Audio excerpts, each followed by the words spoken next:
भइल बा तोहर दीवाना हे जनाना के बोलो चिखइबू का आइल बारू नाचे जइबू ना बाज के टोला हो रंगदार के अब हमरा ओरी देखब ढोली उघार के आइल बारू नाचे जइबू ना बाज के टोला हो रंगदार के अब हमरा ओरी देखब ढोली उघार के सालेहिया रिकॉर्डिंग स्टूडियो कटसा म्यूजिक बाय लहर न मरी उठावा घघरी आवतनी पास हो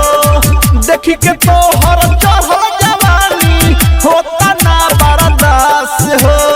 ऐसा चीजें बड़